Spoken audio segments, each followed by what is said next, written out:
こんにちは、加藤です。今日も始まりました100人100作品高評会。本日の出品者はまりもさん。出品作はこちら。紙コップをひっくり返したやつ。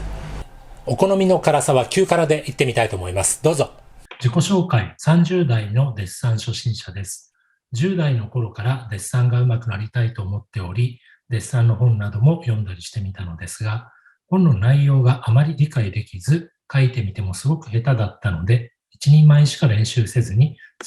ずっとそのままでした。しかし、最近ではウニアートレイさんなどのような動画での説明も簡単に見ることができるようになったことで、また挑戦してみようという気持ちが大きくなり、練習を再開してみました。今回はなんとか練習を継続できており、今まで25枚ほど書いてきました。25枚だと結構継続できている感じですよね。1年後の目標。普通の人が見てすごくうまいと言われるような立体的で説得力のあるデッサンを描けるようになりたいです。解決したいお悩み。細かい明暗の調子が見えません。球や円柱などの曲面や特に人肌の明暗を見ようとしても全部同じ明るさに見えてしまいます。光の当たっている部分と影の落ちている部分のように大きな違いはわかるのですが、光の当たっている面の中の明暗といった細かい部分が全く見えません。上手い人のデッサンを見ると見事に調子がついているのですが、同じようにしてみようとしても黒い模様がついたようになってしまいます。こういった明暗はデッサンを重ねるうちに見えてくるようになるものなのでしょうか。お好みの辛さ9辛ということで、今回の作品は4時間半、4時間30分かけて、用紙はマルマンクロッキー帳 SM01 ということで、画用紙じゃないですね。クロッキー帳に書かれている。気をつけたこと、その場にきちんと置いてあるように見えるように書こうとしました。存在感があるように書きたかったということです。あと、そうですね。コップの影の右側、ここの部分は用紙に収まらずに切れてしまいましたというのが反省点。この25枚目の紙コップのデッサン、すごくよく描けていると思います。特にこのあたり、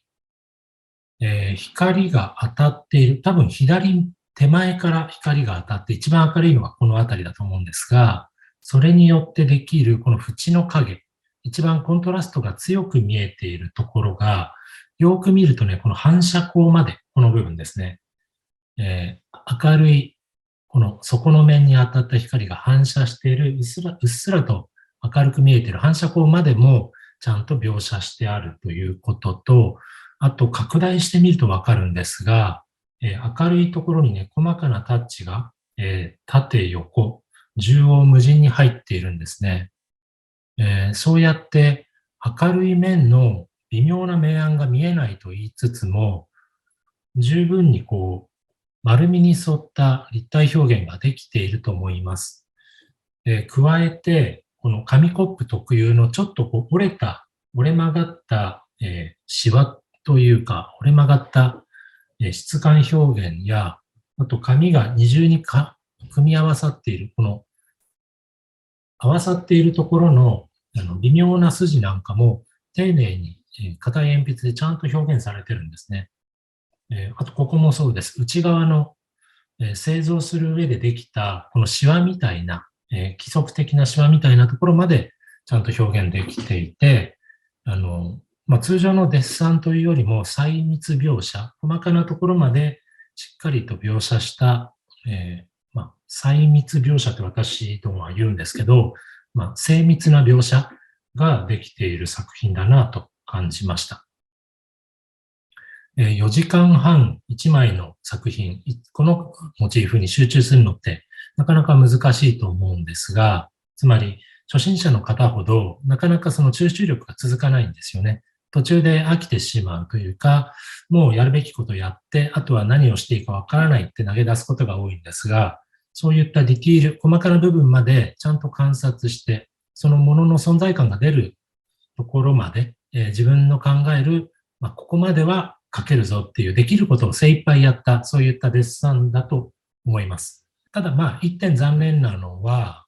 これクロッキー帳に書かれてるんですよね。クロッキー帳って言ってみれば落書き帳で、そんなにいい紙じゃない。この端っこを見ると結構シワがこう細かくできてるんですけれども、ちょっと練りゴムで消してるときに力を入れすぎると、紙がぐしゃっとこうシワができたりする。そういう安価で粗悪な紙なので、ここまで時間をかけて描写するんであれば、そして画用紙がちょっと目がありすぎて苦手というのであれば、ケント紙とか、TMK ポスターとか、そんなに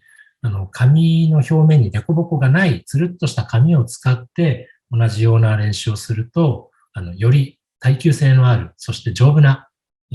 高品質な紙ですね、を使って書く方が勉強になるかなと思います。はい。総評というか、第一印象はそんな感じです。では、ここから、9からということで、厳しめに見ていきましょう。はい。まず、私、この作品を見て、最初に気になった点、影です。マリモさんは、この影が画面から切れちゃったことを気にされているようですが、構図的には、影って、ずっと伸びてる場合ありますよね。床に落ちる影が長く伸びてる場合に、それを全部入れなくちゃいけないのかって言ったら、そんなことはなくて、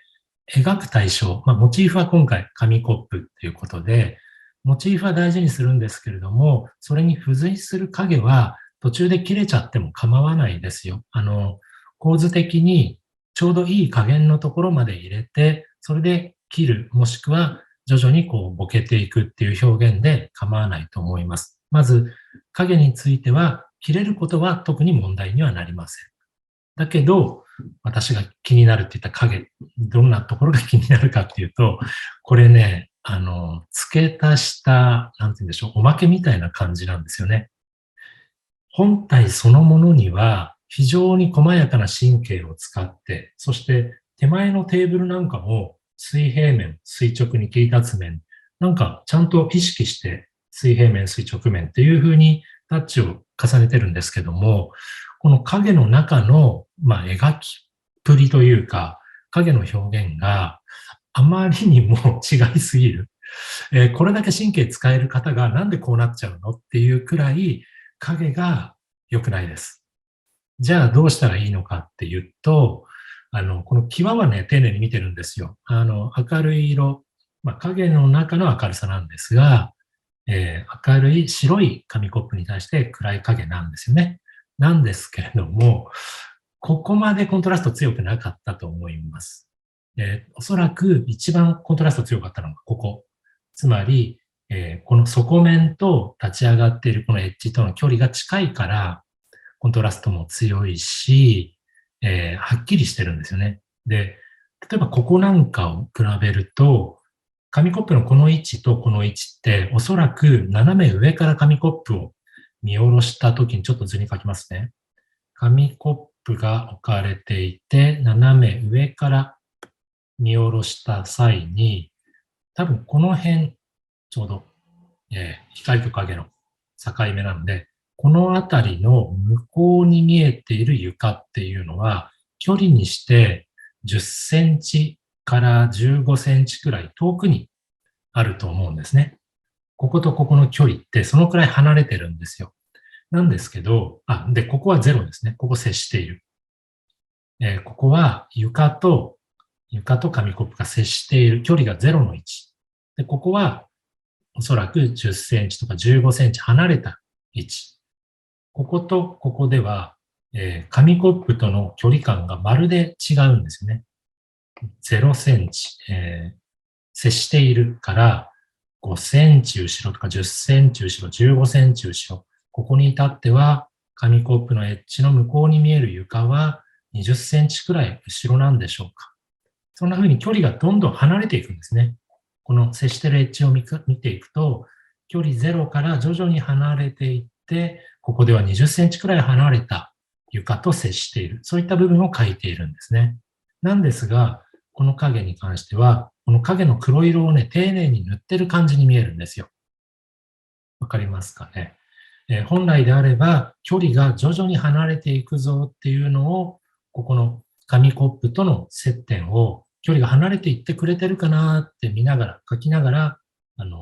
考えていってほしいんですけれども、こっちも似たような感じなんですけどね。距離が離れていってるように見えない。で、それは本人がそんな風なことをまだあんまり意識してないからだと思うんですよ。なので、マリモさんが今後絵を描いていく上で気にしてほしいのは、本体と影の接するところ、徐々に離れていきますよっていうこと。で、絵っていう、絵そのものについてお話ししますと、デッサン描き始めは、物の形が正確に取れること、そして陰影を利用した立体表現ができることっていうふうに順を追って学んでいく、練習していくと思うんですが、できることなら、このね、立体が3次元のものが2次元の平面にあたかも3次元に置かれているように、ね、今回マリモさんが存在感があるように書きたいとおっしゃってましたけど、そんな風に表現するのが一つの目標だと思います。つまり、この部分も、この影の部分も、絵としては重要な、役割を果たしてるんですね。もう一回言い直します。この対象物、これだけが大事なんじゃなくて、絵というのは、この四角い画面すべてが大事なんですよ。この影も空間として、距離を持った後ろにある床として描けるのを、このデッサンでは練習しててほしいと思います。絵っていうのは、この四角い画面のこの部分も、この部分も、この部分も同じ価値を持っているんですね。手を入れてるか入れてないかっていう話じゃなくて、四角い画面すべてが同じ価値を持っていて、対象物だけが価値がある。手数がいっぱい入るから価値がある。で、バックの何も手をつけてない白い紙は、ここと比べたら価値が低いわけじゃないんですよ。手を入れていない紙でさえ、これが空間に見えることが理想で、手数を入れることによって、ここを書くことによって、ここが後ろにある空気に見えたら最高。ここが15センチ、20センチ後ろにある床に見えるように書けたら最高。そんな風に画面の四隅までを同価値で、同じ価値で表現できることを基礎デッサンでは最終目標にしていってほしいなと思います。はい。ちょっとね、絵とは何ぞやみたいな話になってくるんですけれども、描かれる対象、そのモチーフそのものだけじゃなくて、それを取り巻く空間を含めて、絵画空間っていうのができます。なので、ここまで描けるようになったら次は、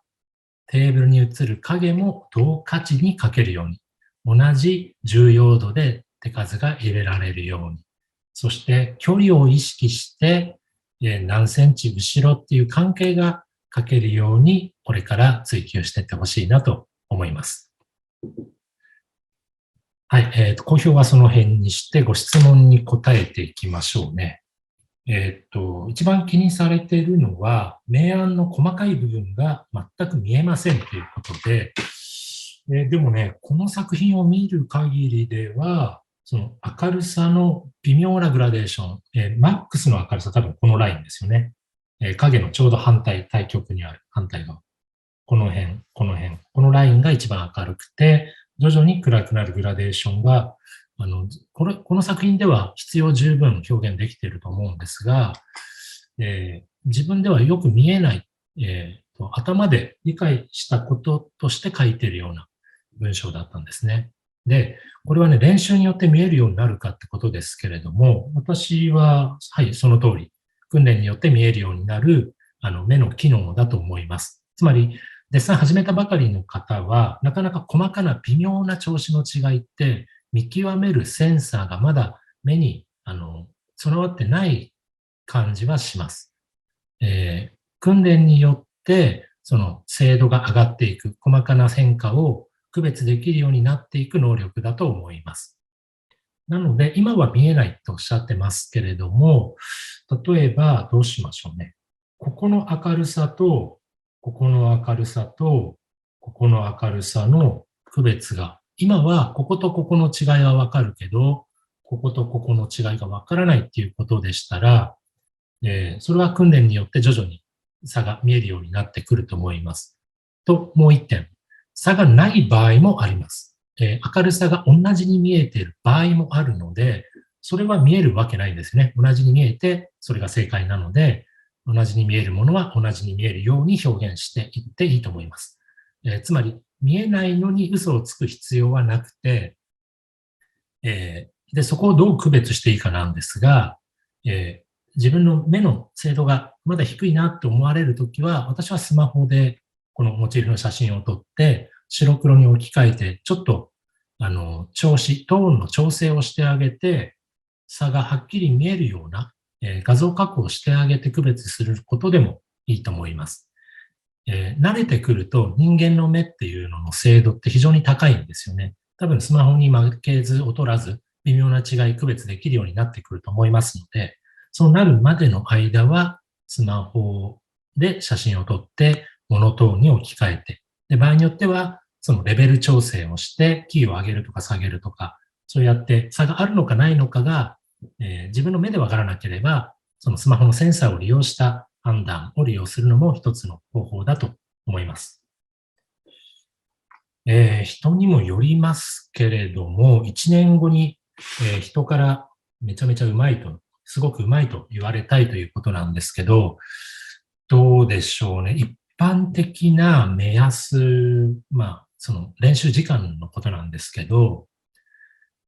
もちろん個人差はありますけども、一般的に、例えば美大受験生っていうのは、浪人生の例を取りますと、1日6時間アトリエで予備校で絵を描きます。で、それが月曜日から金曜日まで、もしくは土曜日まで、週5もしくは6日間、1日6時間、毎日絵を描いて、約1年間で、だいたいデッサン、基礎デッサンが身につくかなと。すごくざっくりした目安なんですけれども、そのくらいを目安にして、早い人もいるし、遅い人もいるし、というふうに考えてもらっていいと思います。なので、1日3時間しか制作できないっていう方は、倍の2年間かかるくらいでしょうか。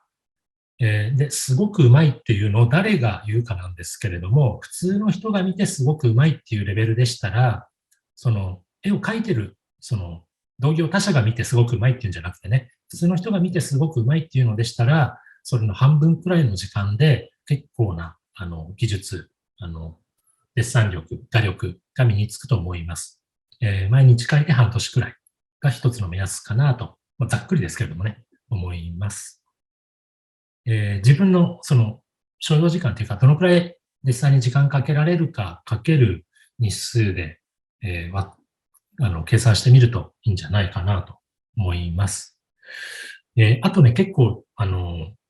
大事なのが、最初のうちは時間かかります。例えばこれ4時間半かかって書いてますけれども、半年後にこれと同じ品質の書き込みというか手数の絵を描いたとします。その時に多分4時間半はかかってないはずです。2時間とか1時間半くらいでこのくらい、多分2枚目とか3枚目、同じモチーフであれば、そのくらい短時間で同じクオリティのものが描けるようになっていると思いますので、最初から短い時間で描こうと思わない方がいいです。最初はじっくり時間をかけて、自分の目指す必要十分なクオリティまで、時間をかけてそこまで持っていく。で、それができるようになったら、あとは2回目描いたら、2回目とか3回目とか同じモチーフ描いたら、半分とかそれ以下の時間で描けるようになっていると思いますので、あんまり最初から短時間で描くことを目標にしないこと、目標とするクオリティを先にね、重要視してほしいなと思います。最後に一言。デッサンっていうのは、例えば私はこんな絵描きたいとかあんな絵描きたいって言った時の基礎勉強っていう位置づけっていうのを忘れないことが結構大事かなと思います。つまりデッサンのためのデッサンになっちゃうと、目的がどっか行っちゃうんですよね。自分のこう表現したいことがあるので、そのためには基礎デッサンが必要ということで始められたと思うんですよ。なので、こういったものを見て、そのものズバリっていうものが書けるっていうところまで、差し当たっての目標っていうのはいいと思うんですけれども、それを何に使いたいのか、何を表現するためにこういった能力が必要なのかっていうことを、つまり自分の描きたい絵っていうのをこれと同時に描き進めていくことをお勧めします。本末転倒にならないように、デッサンのためのデッサンを続けることがないように、最後にね、一言、言っておきたいと思います。はい。今日の講評は以上になります。さて、いかがだったでしょうか。100作品高評会。あと残すところ1作品。皆様からのご応募をお待ちしております。詳細は下の概要欄に書いておきますので、そちらを読んで応募してください。あと1作品漏れちゃった方は申し訳ないんですけれども、皆様からのご応募をお待ちしております。それではまた次の動画でお会いしましょう。さよなら。